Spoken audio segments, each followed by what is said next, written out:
Hello, we welcome you to the yet another episode of Candid Curiosity. In this episode, we went to Ayodhya city, the land of Rama, where we worshipped Lord Rama and went all across the city to see the new developments for this corridor. In this occasion, we will read some excerpts from Uttarakhand, which shows the scenes from Ramcharitmanas, which describes more specifically the arrival of Lord Rama in the city of Ayodhya city. Of the period of Rama's exile, there remained but one day, which made the people of the city very impatient.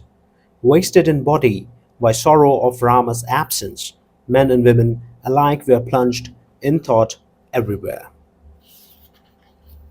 Meanwhile, auspicious omens of every kind occurred and the citizens were of good cheer.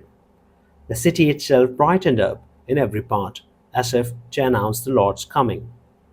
Kausalya and all the other queen mothers were glad at heart as if someone was about to tell them that the Lord had come with Sita and Lakshman. Bharat's right eye and arm throbbed again and again. Recognizing this as a lucky omen, he rejoiced and yet began to ponder deeply. Of the period on whose end I had set my hope, there remains but one day. The thought filled Bharat's mind with unutterable grief. Why has the Lord not come yet? He said to himself. Has he cast me out of his mind, knowing me to be crooked? Ah, how blessed and fortunate is Lakshman, who is truly devoted to Rama's lotus feet. The Lord knew me to be guileful and wicked, and that is why he refused to take me with him. If the Lord were to consider my doings, there would be no redemption for me for tens of millions of ages.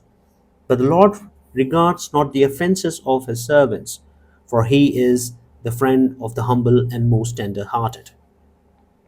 I have firm conviction in my heart that Rama will come, for the omens are so propitious. But if my life holds out after the term once expires, who in the world would be so despicable a wretch as I? While Bharata's mind was thus drowning in the sea of separation from Rama, the son of the wind came disguised as a Brahman, like a boat come to his rescue. Hanuman saw Bharat seated on a mat of kusha grass with a crown of knotted hair and emancipated fame, ever repeating Rama Rama Raghupati with the lotus eyes streaming with ears. When he saw Bharat, Hanuman was overjoyed. His body trembled with emotions and tears of love poured from his eyes. With his heart filled with rapture, he addressed Bharat in words sweet as nectar to the ear. He for whose absence you grieve night and day, ever repeating the roll of his virtues, the glory of house of Raghu, the delight of faithful and the deliverer of gods and sages has arrived in safety. Having conquered the foe in the battle, with the gods to hymn his glory, the Lord is now on the way to the city with Sita and Lakshman. On hearing these words, Bharat forgot all his sorrows, like a thirsty man who finds a stream of nectar. Who are you, friend? He said, and where have you come from? Most welcome are the tidings you have brought me. Listen, O fountain of mercy, he replied, I am son of the wind, a monkey, and my name is Hanuman. I am a humble servant of Rama. The befriender of the humble thereupon Bharat rose and reverently I am a humble servant of Rama. The befriender of the humble thereupon Bharat arose and reverently embraced him. The affection with which he embraced him was too great for his heart to contain. His eyes streamed with tears and he trembled with emotion. Hanuman, said Bharat, at the sight of you all my sorrows are gone, for today I have met in you my beloved Rama. Again and again he inquired after Ram's well being and said, listen, brother, what shall I give you in return for this happy news? After taking thought, I find no tidings in the world to match those you have brought. Friend, I am ever in debt. Pray tell me, now of the Lord's adventures. Then Hanuman bowed his head at Bharat's feet and told him the whole tale of Raghupati's great doings. Tell me, Hanuman, said Bharat, does the gracious Lord Ram ever remember me as his servant? Has the jewel of the house of Raghu ever remembered me, his servant? On hearing Bharat's very humble speech, Hanuman was in a rapture and fell at his feet, saying to himself, how can he be otherwise than humble, the holiest of the holy, and an ocean of perfection, whose virtues Raghunath, Lord of all creation, recites with his own lips? Lord, he said, to Rama you are dear as life itself. Take my words to be true, dear master. Hearing this, Bharat embraced him again and again with a joy which was more than his heart could contain. After bowing his head from Bharat's feet, Hanuman swiftly returned to Rama and told him that all was well. Joyfully the Lord then mounted his chariot and flew on. Filled with joy, Bharat returned to the city of Ayodhya and told the Guru all the news. He then made it known in the palace that Raghunath was coming to the city and was safe and sound. On hearing the tidings, all the queen mothers started up and ran, but Bharat calmed them by assuring them of the Lord's welfare. When the news reached the citizens, all ran out in their joy to meet their Lord, both men and women. Shri Ram Ji, with golden dishes laden with curds and durva grass and the sacred yellow pigment, fruit and flowers and fresh leaves for the sacred tulsi, the basil plant, the root of all blessings, matrons sallied forth with the stately gait of an elephant, singing as they went. All got up and ran just as they were, without stopping to bring them either the children or the old. And people asked one another, brother, have you seen the gracious Raghunatha? Having learned that the Lord was coming, the city of Awadh became a mine of all loveliness. The water of Saryu flowed crystal clear, and a grateful breeze blew soft, cool, and fragrant. Accomplished and accompanied by the Guru, his kinsfolk, his younger brother, and company of Brahmins, with a heart overflowing with deep devotion, Bharat joyfully went forth to meet the all merciful Rama. Many women mounted to the upper stories and looked for the chariot in the sky. And when they saw it, they began in their joy to sing songs of welcome in melodious strains.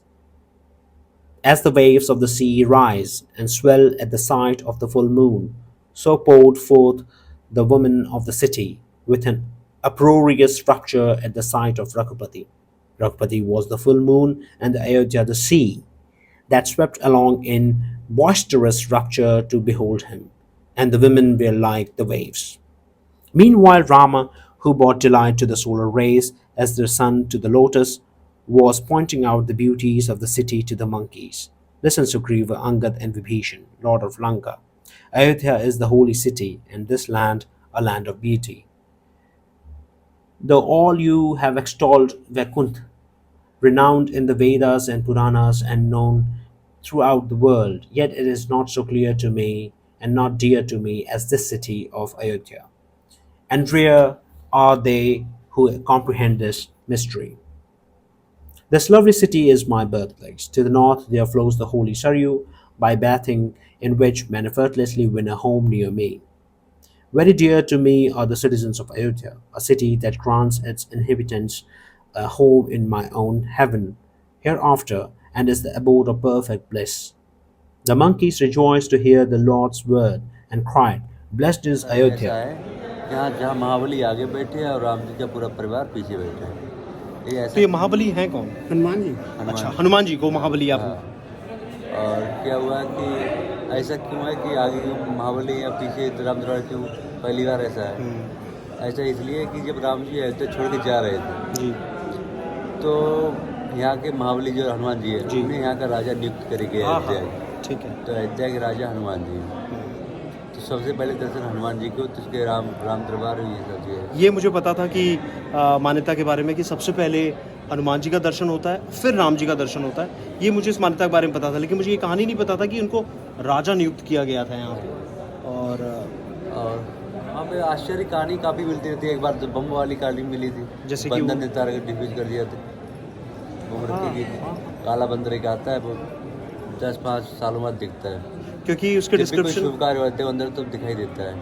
और बंदर तो यहाँ काफ़ी मात्रा में है। काला बंदर, लंगूर, लंगूर। पूरा काला है। मुझे जहाँ तक मुझे पता नहीं है, लेकिन मुझे जहाँ तक लगता है कि रामायण में भी जिन बंदरों की बात की गई है वो लंगूर की बात की गई है, ना कि इन बंदरों की बात की गई है। वो वानर हैं वानर और ये बंदर ये हैं। बंदर। अंतर ये है कि लंगूर और उसमें। अच्छा, दूसरी चीज़ एक मुझे ये भी जानना था कि जैसे कि आप लोग जब यहाँ के लोग जब दर्शन करने आते हैं और तो वो आपने वैसे ही दर्शन करते हैं जैसे हम लोग दर्शन आपने करते एक चीज़ और नहीं देखी, आप तो पहले आ गए, हमने पहले रुके रहते, हम बता दिखाते मिलाते।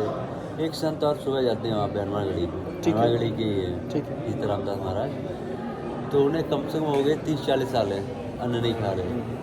एक फल लेते, पूरे दिन में खाते एक फल, और रामायण पूरे दिन रामायण पढ़ते, भाई सिर रख के सो जाते हैं, वहीं बैठे रहते पूरे दिन। क्योंकि वहाँ जितने लोग भी बैठे थे सिर्फ सीताराम सीताराम सीताराम सीताराम कह रहे थे, दूसरा और कुछ भी नहीं बोल रहे थे। महाराज जी गद्दी पर बैठे थे, वो निकल के महाराज जी गद्दी बैठे, सबसे प्रेमदास बड़ी- जी। सबसे बड़ी सिद्ध बेटी ये आपके यहाँ के पूर्वांचल निकल के लिए आए, ब्रजभूषण जी, ब्रिजभूषण ये शर्मा। हनुमानगढ़ी से ही निकले हुए हैं। तो अच्छा, आपको लगता है कि मतलब well कि being, but it was with difficulty that he found words to reply. Listen, Parvati, such bliss as Bharata's is beyond one's speech and thought. It is known only to those who feel it. Now is all well with me, O Lord of Kosala, said Bharat.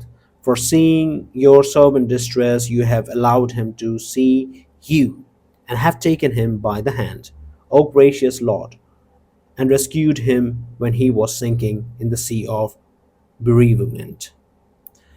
With great gladness in his heart, the Lord then embraced Shatrughan and pressed him to his bosom.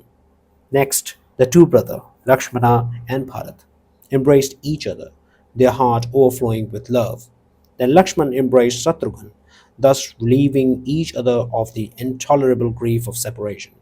Bharat and Shatrughan bowed their head before Sita's feet and experienced supreme happiness. The citizens rejoiced at the sight of the Lord, and their sorrow caused by his absence now ended. Seeing all the people affectionately impatient to greet him, the all merciful